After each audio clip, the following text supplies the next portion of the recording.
नमस्कार, आप देख रहे हैं न्यूज आर। मैं हूं आपके साथ हर्षिता सिंह और बहुत स्वागत है आपका हमारे खास कार्यक्रम जन मुद्दा में। आजादी के 75 सालों बाद भी कई गांव ऐसे हैं जहां लोगों को शुद्ध पेयजल मुहैया नहीं कराया जा सका है। कई गांवों के बाशिंदे आज भी अपनी जान जोखिम में डालकर दूर दूर से पीने का पानी लाते हैं। हमीरपुर जिले के मौदहा तहसील में भी कुछ इसी तरह की तस्वीरें देखने को मिली, जहां दो लोग नदी के लेव में बुरी तरह फंस गए, जिन्हें ग्रामीणों की खासी मशक्कत के बाद बाहर निकाला गया। शुद्ध पानी के लिए ग्रामीण बड़ी जद्दोजहद करते नजर आ रहे हैं। इस कठिन परिश्रम का फल इन्हें कभी मिलेगा या नहीं, इसी पर चर्चा करेंगे जनमुद्दा में।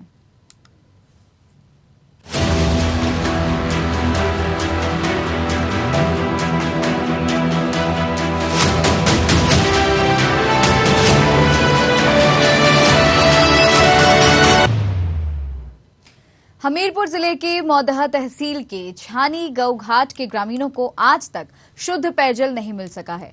इन गांवों का पानी इतना खारा है कि उसे जानवर भी पीना पसंद नहीं करते। मजबूरन लोग केन नदी से पीने का पानी लाते हैं, जिसके लिए ग्रामीणों को कई किलोमीटर दूर जाना पड़ता है। कुछ महीने पहले ही जल शक्ति मंत्री स्वतंत्र देव सिंह ने हमीरपुर पहुंचकर जल जीवन मिशन के तहत हर घर जल योजना का निरीक्षण किया था और हर घर पानी पहुंचने का दावा किया था, लेकिन आज ये योजना कहां संचालित है, किसी को कोई खबर नहीं है। बारिश के समय पेयजल की समस्या बढ़ जाती है, क्योंकि नदी में बाढ़ के साथ ही दूर दूर तक लेव जमा हो जाता है और लोग इसी से पानी लाते हैं। इसी जोखिम भरे कार्य में दो लोग लेव में इस कदर फंस गए कि उनके जान के लाले पड़ गए। गनीमत रही कि इस दौरान प्रशासनिक अमला मौजूद था और मौजूद ग्रामीणों की मदद से किसी तरह से ग्रामीणों को बाहर निकाला गया। कि पानी की दिक्कत, पीने लायक पानी नहीं है, नदी का पानी पिया जाए। नदी का पानी पीते हैं आप? जिस नदी में बाढ़ आ जाती है? बाढ़ नहीं, कुछ भी आए, लेकिन पानी के जा रहे हैं वहाँ। फिर नल नहीं है क्या आपके गांव में? नल है तो खारा पानी है। बहुत परेशानी है और हमारा एक बुढ़ा है पानी का, गांव लोग न हो, प्रशासन होता वहीं खत्म हो जाता नदी में। तो बुढ़े को क्यों भेजा था पानी के लिए? अब हम पे लंग है। विकलांग हो आप? हाँ। फिर आप तो जा नहीं सकते। बुढ़ा गया था पानी के लिए। हाँ। तो गांव वालों ने ही निकाला उसको? गांव वाले निकाला।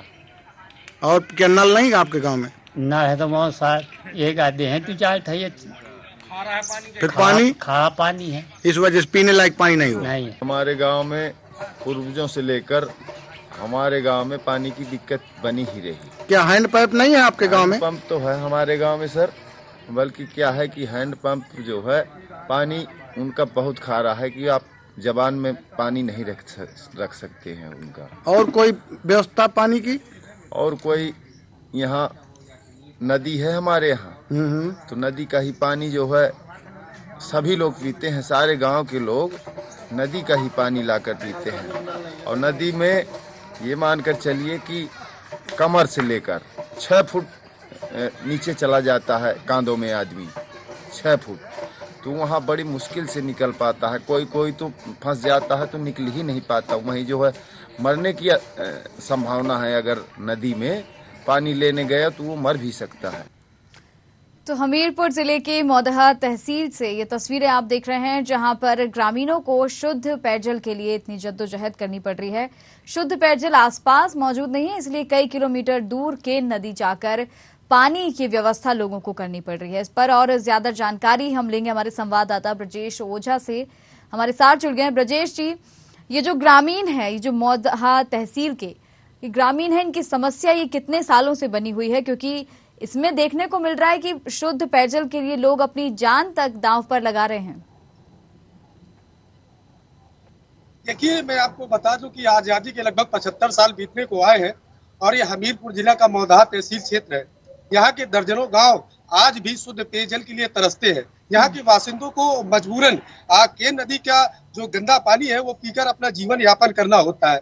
मैं आपको बता दूं कि यहाँ के तकरीबन आधा दर्जन से अधिक गांवों में जो लगे हैंडपंप है उनमें जो है खारा पानी आता है, जिसके वजह से लोग तो क्या उनको पी नहीं पाते हैं। लोग उस खारे पानी को यहाँ के मवेशी तक पीना पसंद नहीं करते हैं, जिसके बाद मजबूरन यहाँ के लोगों को केन नदी का सहारा लेना पड़ता है और जान जोखिम में डालकर केन नदी से गंदा पानी ला करके उसे अपना जीवन यापन करना पड़ता है। जी।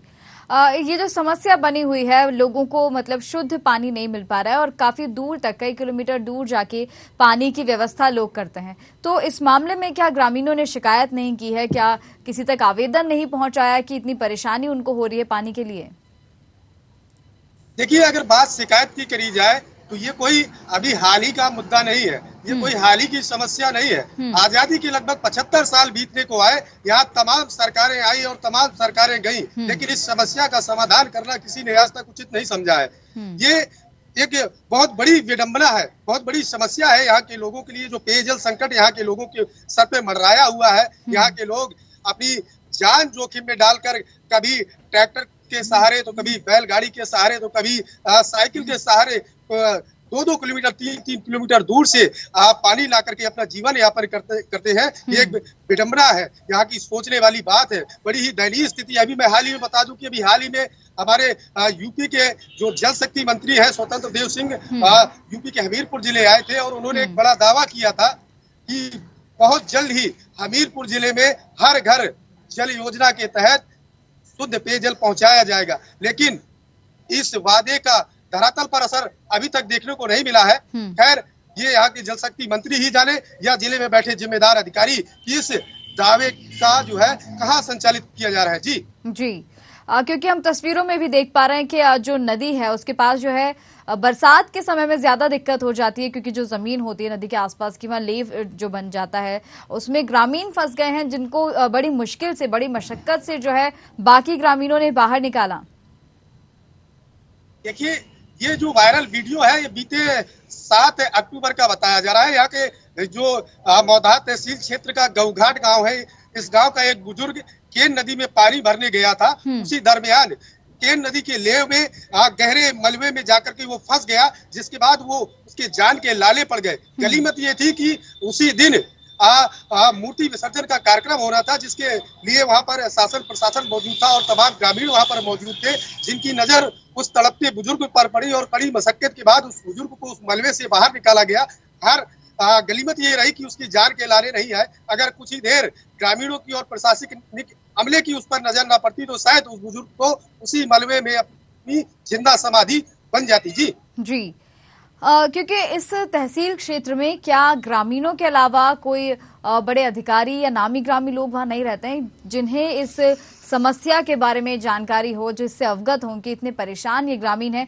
तो क्या किसी ने खुद से आगे आकर इन ग्रामीणों की सुध लेना चाहिए या किसी ने भी कोई कदम इन ग्रामीणों के लिए उठाया? क्योंकि जैसा आपने बताया कि आजादी के बाद से यानी कि 70-75 साल हो गए हैं इसी तरह से ग्रामीण जीवन यापन करने को मजबूर हैं। अब ये इतने मजबूर हैं कि ये इस तरह अपनी जान जोखिम में डालकर पानी जो है दूर दराज से लेके आ रहे हैं, कई किलोमीटर दूर से पानी लेके आ रहे हैं। लेकिन क्या इस ओर अब तक किसी का ध्यान नहीं गया है या कोई इस ओर काम करना नहीं चाहता है? देखिए, कोई नई समस्या नहीं है, ये बड़े लंबे समय से इस समस्या को यहाँ के ग्रामीणों को झेलना पड़ रहा है। यहाँ के जिले में जो जिम्मेदार अधिकारी हों या फिर यहाँ राजेश जी आपको रोकना चाहूंगी, लौटूंगी आपके पास। विजय कुमार हमारे साथ जुड़ गए, ग्राम प्रधान है। विजय जी, बहुत स्वागत है आपका न्यूज आवर में। जी, ये जो आपके गांव की समस्या है कि पानी आप लोगों को उपलब्ध नहीं कराया गया है, शुद्ध पेयजल नहीं है आपके गांव में, कई किलोमीटर दूर से आप लोग पानी लेकर आते हैं, क्या कहेंगे इस पर? जी, हम लोग अपने गांव से 2 किलोमीटर दूर से पानी लाते हैं और ये समस्या बहुत दिन से चली आ रही है। और हमारे गांव में जो ट्यूबवेल हैं, ट्यूबवेल सक्सेस नहीं होते और नलों का खारा पानी निकलता है। और हम लोग के यहाँ पाइपलाइन वाला काम चल रहा है, जो अभी 2 साल से अधूरा पड़ा हुआ है। उसमें पाइपलाइन आधी अधूरी, आधा अधूरा उसमें कार्य भी हुआ है, वो पूरा नहीं हो पाया अभी। ये जो आप पाइपलाइन के काम की बात कर रहे हैं, ये कब से अधूरी पड़ी हुई है, कब से काम रुका हुआ है? ये कम 2 साल से चल रहा है, धीरे धीरे चल रहा है, बीच में चलता है, महीने 2 महीने चलता है, फिर 4-5 महीने बंद रहता है। अभी आधा अधूरा कार्य चल रहा है, 1 साल से चल रहा है, लेकिन अभी भी आधा अधूरा पड़ा है। लोगों को बहुत दिक्कत होती है गाँव में। ऐसे में सभी ग्रामीण या तो वो खारा पानी ही पीने को मजबूर है या उन्हें जी बरसात का पानी पीते हैं सर। इस टाइम पर तो सारा गाँव हम लोग का बरसात का पानी पी रहा है। बरसात का पानी पीने से फिर कई तरह की बीमारियां भी वहाँ पर होती होंगी, बच्चे बीमार पड़ते होंगे। बच्चे और बूढ़े लोग भी बहुत समस्याओं का झेल के जाते हैं, पानी में हेल कर जाना पड़ता है उनको। तो आप लोगों ने मतलब आप ग्राम प्रधान हैं, आप भी समस्या से अवगत हैं, कहीं शिकायत की, या जिस तरह से आपने बताया कि पाइपलाइन का काम चल रहा था वो भी रुक रुक के हो रहा है, तो इस तरह से जो शिकायत आप लोगों ने कहीं की, क्योंकि इतनी समस्या आप लोगों को हो रही है? जी अभी हमने जे हिसाब से हमने बात की, इसके बाद ये हिसाब से बात की तो कह रहे कार्य होगा तो होगा, ठेकेदार से ही बात किया तो कह रहा बजट नहीं आ रहा अभी हमारा। अच्छा, बजट नहीं आ रहा, इस वजह से काम रुका हुआ है। जी जी जी ठीक है विजय कुमार जी, आपका बहुत बहुत धन्यवाद। ब्रजेश ओझा जी, आप ही के पास लौटना चाहूंगी। यहाँ पर ग्राम प्रधान का यही कहना है कि पानी यहाँ पर नहीं है, लेकिन एक पाइपलाइन जिसका काम जो है अधूरा पड़ा हुआ है, निर्माण नहीं हो पा रहा है, कुछ समय चलता है और उसके बाद फिर काम जो है बंद कर दिया जाता है। कहीं ना कहीं अगर वो पाइपलाइन बन जाती है तो भी इन लोगों की समस्या से इनको थोड़ा निजात मिल सकता है, लेकिन उसमें भी ढील बढ़ती जा रही है। देखिए, अगर जैसा कि प्रधान जी ने बताया कि पाइपलाइन के संबंध में, तो इस संबंध में मैं आपको बता दूं कि हर घर योजना के तहत जो है ये गांव में पाइपलाइन बिछाने का काम शुरू किया गया था। विडंबना ये रही कि जो नमामि गंगे योजना के तहत इस पाइपलाइन का जो बिछाने का काम किया गया, तो ये पूरे गांव में इन्होंने नई सड़कें हो या पुरानी सड़कें हो उनको खोद करके पाइपलाइन तो बिछा दी, लेकिन अभी तक उन खुदे हुए मार्गों को दुरुस्त कराने का काम इनके द्वारा अभी तक नहीं किया गया है। तो साफ तौर से जिले की किसी भी ग्राम पंचायत में जाकर देखा जा सकता है कि पूरे गांव की आरसीसी सड़कें खुदी पड़ी हुई हैं, जिनसे निकलकर लोगों को बड़ी समस्या का सामना करना पड़ता है। ये बड़ी विडंबना है जी। ये हम तस्वीरों में देख पा रहे हैं कि महिलाएं भी जो हैं बड़ी दूर से पैदल चलकर आ रही हैं और पानी जो है ऐसे लेकर जा रही हैं। ऐसे में चलिए, जो पुरुष हैं उनका समझ लें कि फिर भी कितना कठिन परिश्रम कर लेते होंगे, इतनी दूर से पैदल आना जाना या जिस भी तरह से वो यहाँ तक पहुंचते, लेकिन महिलाएं और छोटे छोटे बच्चे भी इसी तरह से पानी ले जाने को मजबूर हैं। इसके बाद भी लापरवाही बढ़ती जा रही है, ठेकेदार कुछ नहीं कर रहे हैं, जिम्मेदार अधिकारी मौन है। देखिए, अगर बात महिलाओं की करी जाए तो महिलाएं हो या छोटे छोटे बच्चे हो, उनके सामने बेबसी है। उन्हें मजबूरन 2 किलोमीटर 4 किलोमीटर दूर नदी से पानी लाना पड़ता है। बेबसी उनके सामने यही है कि गांव में जो लगे हैंडपंप है उनमें खारा पानी आता है, उनको जानवर तो पीते नहीं, तो फिर गांव के लोग उनको कहां से पिएंगे। ब्रजेश जी रुकना चाहूंगी आपको। राकेश कुमार हमारे साथ जुड़ गए, सरपंच है। राकेश जी, बहुत स्वागत है आपका न्यूज आवर में। जी बताएं जी, आपके गांव की ये जो समस्या है, मौदहा तहसील से जो गांव आपका पड़ता है, यहाँ पर शुद्ध पेयजल आप लोगों को उपलब्ध नहीं कराया जा रहा है। बड़ी परेशानी है यहाँ पर लोगों को, खारा पानी लोग जो है उसी को पी रहे हैं, उसी में जीवन यापन करने को मजबूर है। काफी दूर दूर से शुद्ध पेयजल लेके आया जा रहा है। हाँ, बहुत बड़ी समस्या है ये। आजादी के समय से यहाँ की बराबर समस्या बनी हुई है जी। और एक समय तो ऐसा था कि 90% लोग नदी का ही पानी पीते थे। धीरे धीरे कुछ बदलाव हुआ, हैंडपंप लगे, उनमें खारा पानी निकला, पर कुछ लोगों ने खारा पानी पीना ही शुरू कर दिया कि हम नदी के दूषित पानी नहीं पियेंगे। आज ये कंडीशन है कि आज भी लोग 50% नदी का पानी पीते हैं, क्योंकि गांव में जितने भी हैंडपंप हैं, कुएं हैं, तालाब है, सभी में खारा पानी है जी। तो लोग मजबूरन मीठा पानी के लिए नदी की ओर प्रस्थान करते हैं। उनको जागरूकता अभियान भी चला के समझाया जाता है, पर लोग नहीं समझते। और अभी एक घटना होने से बची, लेव में लोग फंस गए। बहुत लोग, सारे ग्रामीण लोग वहां जाकर उनको निकाला। हम लोग भी मौके में गए, प्रशासन को भी अवगत कराया जी। अगर ये समस्या समय से दूर कर दी जाए तो जान माल की कोई भी समस्या से बचा जा सकता है। राकेश जी, आपके यहाँ उधर गांव में ये जो हर घर नल योजना है, इसकी क्या स्थिति है? ये बहुत समय हमारे यहाँ विलम्ब है, क्योंकि पाइपलाइन तो अंदर तो पड़ चुकी है, इससे गलियां भी बहुत खराब है। इसके बाद कोई कनेक्शन नहीं हुआ, अभी तक पानी की टंकी नहीं बनी, जबकि स्थान उसका चिन्हित काफी पहले कर लिया गया था। और नमामि गंगे के तहत जो कार्य होना था वो विलम्ब है। हम आपके माध्यम से चाहेंगे कि वो कार्य इतना अच्छे से हो जाए तो बहुत बड़ी हम लोगों को, सबको, ग्रामवासियों को सुविधा मिल जाएगी। राकेश जी, बिल्कुल हम लोग भी यही कोशिश करेंगे कि जल्दी कोई सुविधा आप लोगों तक पहुंचाई जाए, मुहैया कराई जाए। हमारे साथ जुड़ने के लिए बहुत बहुत धन्यवाद। ब्रजेश बादल इस वक्त हमारे साथ जुड़ गए हैं, कांग्रेस नेता हैं। ब्रजेश जी, बहुत स्वागत है आपका न्यूज आवर में। नमस्कार जी, आज हम चर्चा कर रहे हैं मौदहा तहसील के गांव की, जहां पर लोगों को जो है शुद्ध पेयजल उपलब्ध नहीं कराया जा रहा है। लोगों को काफी किलोमीटर दूर पैदल चलकर शुद्ध पेयजल लाना पड़ रहा है। अपनी जान तक लोग जोखिम में डाल के गांव से जो है पैदल जाकर पानी लेकर आ रहे हैं। क्या कुछ कहेंगे इस पर?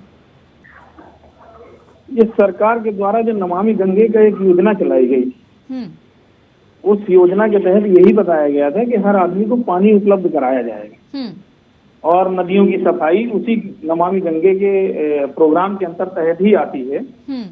लेकिन उस योजना का सीधे सीधे बंदरबांट हो रहा है, जमीन पर कोई कार्य नहीं दिख रहा है। इसके लिए सुप्रीम कोर्ट और हाई कोर्ट ने भी अभी इसमें एक टिप्पणी की थी कि नमामि गंगे जमीन पर नहीं दिखाई दे रही है, पैसा आखिर जा कहाँ रहा है। ये अधिकारी सिर्फ गाड़ियां दौड़ाते हैं, कागजों पर फाइलें पूरी करते हैं और विकास के नाम पर या पेयजल की व्यवस्था के नाम पर या जल शुद्धिकरण के नाम पर कोई कार्य नहीं हो रहा है। जो गौ घाट की जो घटना आप बता रही हैं जी, वो वाकई एक सोचनीय विषय है कि इतने वर्षों के बाद भी और इतना पैसा खर्च होने के बाद भी ये कार्य क्यों नहीं पूरा हो पा रहा है कि लोगों को अपनी जान जोखिम में डालकर पानी की व्यवस्था करनी पड़ रही है। ये सोलर थाने के आसपास कई गांवों की स्थितियां हैं, ये अकेले गौ घाट की स्थिति नहीं है जी। ये बड़ी सोचनीय विषय है और सरकार कभी भी इन मामलों पे ना ही कोई जवाब देती है और ना ही कुछ लिखित कार्रवाई होती है। सिर्फ अपने हाथों से अपनी पीठ ठोकने का कार्य इस सरकार में हो रहा है। जी, यहाँ पर ये भी देखने को मिला कि जो योजना है हर घर जल योजना, इसके तहत नल का सिर्फ जो है नल लगाए गए थे, निर्माण अभी अधूरा है, कनेक्शन उसका नहीं दिया गया है। तो इस तरह की तमाम लापरवाही भी यहाँ पर बरती गई है। ठेकेदार भी किसी तरह का जवाब कुछ नहीं देते हैं और सभी की यहाँ पर एक तरह की मिलीभगत देखने को मिल रही है, ठेकेदारों की भी, अधिकारियों की भी। लेकिन इसका खामियाजा जो है केवल और केवल ग्रामीण भुगत रहे हैं। मैंने आपको बताया ना कि योजना के तहत कोई भी काम प्लान से नहीं किया जा रहा है। गांव में पहले आरसीसी डलवा दी जाती है, उसके बाद इस योजना के लिए पाइप कटवाने के लिए, पाइप डलवाने के लिए रोड को कटवा दिया जाता है। करोड़ों रुपए की लागत लगा करके जो आरसीसी ग्राम प्रधान तैयार कराते हैं या सचिव तैयार कराते हैं, जो ग्राम विकास के लिए पैसा आता है, ये लोग उसको पैसे का दुरुपयोग करते हुए बिना प्लान के उस सीसी को फिर कटवा देते हैं। और पाइप भी इस तरीके के डाले जा रहे हैं जो राजस्थान और मध्य प्रदेश, छत्तीसगढ़, जो पाइप इन प्रदेशों में रिजेक्ट किए गए थे, मानक के अनुसार वो पूरे नहीं थे, उन पाइपों का इस्तेमाल नमामि गंगे के तहत घर घर पानी पहुंचाने के लिए उत्तर प्रदेश में किया जा रहा है, जो मानक के विपरीत है। ये पाइप उस कैपेसिटी को झेल ही नहीं सकते। ये तरीका है जी। हाँ, सरकार बिल्कुल पूरी तरीके से कंडम काम कराने की स्थिति में है। कोई फायदा नहीं होगा इससे।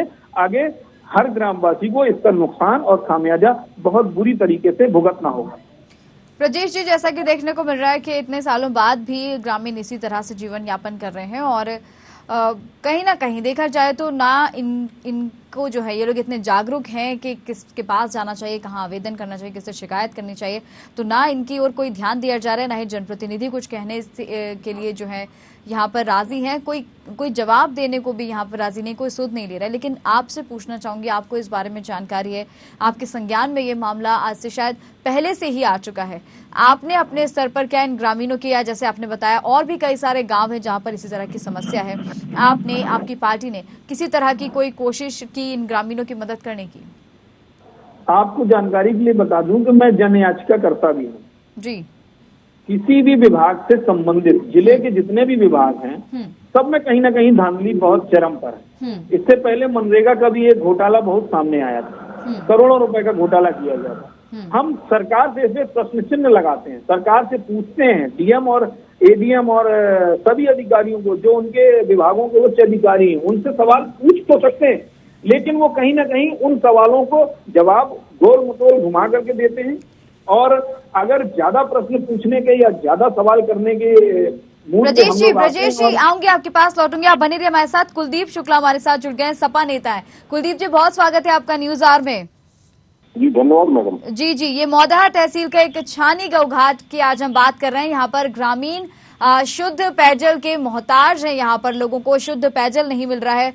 पानी की समस्या यहाँ पर है। लोगों को कई किलोमीटर दूर पैदल चलकर पानी लेकर आना पड़ रहा है। अपनी जान जोखिम में डालकर पानी ग्रामीण लेकर आ रहे हैं। क्या कुछ कहेंगे इस पर?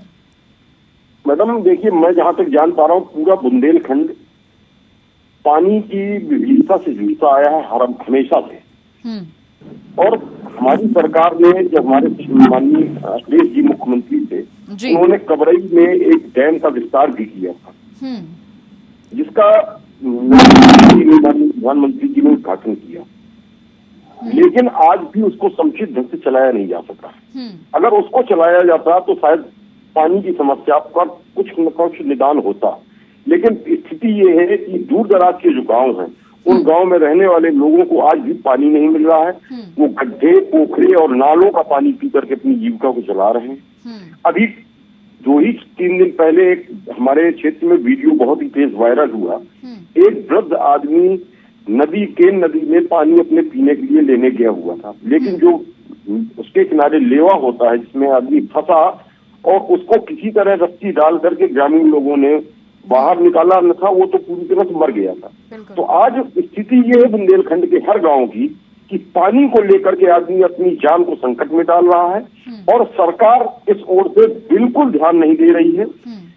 केवल जो सरकार है अपनी पीठ खुद थपथपाने में लगी हुई है। जमीनी स्तर पर अगर देखा जाए तो आज भी मूलभूत सुविधाओं से ग्रामीण अंचल के जो लोग हैं बुंदेलखंड के, वो पूरी तरह से परेशान है। कुलदीप जी, जैसा आपने बताया कि आपकी पार्टी द्वारा पहले भी पानी के लिए जो है किसी तरह का निर्माण कराया गया था और अभी भी, क्योंकि आप इस मामले से अवगत हैं, आपको इस बारे में जानकारी है, आपकी पार्टी ने किसी तरह की कोई मदद इन ग्रामीणों की करने की कोशिश की, या इससे अलावा भी, जैसा कि ब्रजेश बादल जी जो कांग्रेस नेता, उन्होंने बताया कि इसी तरह के कई और गांव भी हैं उसी तहसील में जहां पर इसी तरह की समस्या है। क्या आपकी पार्टी ने इन ग्रामीणों की सुध ली या इन तक कोई मदद मुहैया कराई है? पार्टी अपने स्तर से जितना हो सकता है प्रशासनिक अधिकारियों पर, लखनऊ के लिए सरकार को भी समय समय पर लिखती रहती है, लेकिन मौजूदा सरकार भारतीय जनता पार्टी की है। हम विपक्ष में हैं, हम केवल अपनी आवाज को बुलंद कर सकते हैं, कर पाने में सक्षम हम नहीं है। संसाधन जुटाने का जो श्रेय होता है, यही आपसे जानना चाह रहे हैं। विपक्ष में रहकर आपने आवाज अपनी बुलंद की है, आपने क्या किया है सरकार को जगाने के लिए, यही मैं आपसे जानना चाह रही हूँ। हम लोग प्रशासनिक अधिकारी पर समय समय पर मिलते रहते हैं। एक मोदार क्षेत्र की आज आपने घटना की बात की, आप खन्ना क्षेत्र में चले जाए तो खन्ना क्षेत्र में, प्रॉपर खन्ना में आज भी पीने के लिए शुद्ध पानी लोगों को नहीं मिल पाता है। 9 किलोमीटर दूर से पानी की व्यवस्था करते हैं, जबकि भारतीय जनता पार्टी किसान मोर्चा के प्रदेश उपाध्यक्ष वहीं के निवासी हैं, वो वहां के प्रधान भी हैं, लेकिन आज तक उन्होंने भी इस दिशा में कोई काम नहीं किया। यानी कि केवल ये जो जल शक्ति मंत्री स्वतंत्र देव सिंह यहाँ पर आए थे कुछ महीने पहले, जहाँ पर हर घर जल योजना का उन्होंने निरीक्षण किया था और लोगों को आश्वस्त किया था, भरोसा दिलाया था कि जल्द ही हर घर तक जो है पानी पहुंचेगा, हर घर नल योजना के तहत लोगों को सुविधा मिल सकेगी पानी की, वो दावा कहीं ना कहीं धरातल पर फेल नजर आ रहा है। बिल्कुल मैडम, देखिए जहाँ तक मंत्री जी आए हुए थे, माननीय मंत्री जी ने क्षेत्र का दौरा किया और आश्वासन, कोरे आश्वासन तो भारतीय जनता पार्टी के हर नेता का देना एक मतलब आदत सी हो गई है। जनता को कुछ मिले या न मिले, लेकिन आश्वासन जरूर मिलता है। ये तो बिल्कुल इस सरकार में आश्वासन देने के लिए हर मंत्री आगे आता है, लेकिन जो मूलभूत समस्या है उनका निदान कोई नहीं कर रहा। बिल्कुल कुलदीप जी, आपका हमारे साथ जुड़ने के लिए धन्यवाद। ब्रजेश बादल जी, आपका भी इस चर्चा में, जनमुद्दा में हमारे साथ जुड़ने के लिए बहुत बहुत धन्यवाद। ब्रजेश ओझा जी, आपके पास आना चाहूंगी। यहाँ पर कांग्रेस नेता और सपा नेता दोनों को ही हमने सुना, दोनों ने केवल बीजेपी पर निशाना साधा, बीजेपी पर हमला बोला और यही कहा कि आश्वासन से केवल कुछ नहीं होगा, जमीनी हकीकत जो बयां कुछ और ही यहाँ पर कर रही है। कितना सहमत है आप इस बात से? देखिए, अगर बात सहमत की करी जाए तो इसमें कोई संदेह नहीं है। भारतीय जनता पार्टी के जो वरिष्ठ पदाधिकारी हो या यहाँ के स्थानीय जनप्रतिनिधि हो, ये सिर्फ वादे करते हैं। इनके वादों की जो हकीकत है वो जमीनी स्तर पर देखने को नहीं मिलती है। अगर इनके वादों की हकीकत जमीनी स्तर पर देखने को मिलती तो शायद ग्रामीणों को इन तमाम सारी मुसीबतों का सामना नहीं करना पड़ता। बिल्कुल। ये साफ तौर से कहा जा सकता है, इसमें कोई संदेह नहीं है। जी जी बिल्कुल ब्रजेश जी, आपका भी हमारे साथ जुड़ने के लिए बहुत बहुत धन्यवाद। तो जनमुद्दा में आज हमने चर्चा की हमीरपुर जिले के मोदहा तहसील क्षेत्र के गौघाट गांव की, जहां पर ग्रामीण पेयजल सुविधा से वंचित हैं। ग्रामीणों को शुद्ध पेयजल नहीं मिल रहा है। आजादी के 75 सालों बाद भी गांव की स्थिति जस की तस है, तस्वीर ऐसी ही है। कोई भी बदलाव यहां पर नहीं हुआ है। शुद्ध पेयजल की बात यहां पर की जा रही थी, जो हर घर जल योजना की बात सरकार ने की, वो धरातल पर फेल नजर आई। वो योजना कहीं नजर नहीं आ रही है और ग्रामीणों को शुद्ध पेयजल के लिए कड़ी मशक्कत करनी पड़ रही है। इतनी मशक्कत करनी पड़ रही है कि नदी किनारे जो लेव जमा हो जाता है, वहां पर भी ग्रामीणों को अपनी जान जोखिम में डालना पड़ रहा है। उसके बाद शुद्ध पेयजल की व्यवस्था कहीं ना कहीं लोग कर पा रहे हैं, लेकिन इसके बावजूद भी प्रशासन मौन है, सरकार मौन है, जिम्मेदार अधिकारी मौन है। अब इन ग्रामीणों की सुध कब ली जाती है, ये तो आने वाला समय ही बताएगा। फिलहाल मुझे दीजिए इजाजत। नमस्कार।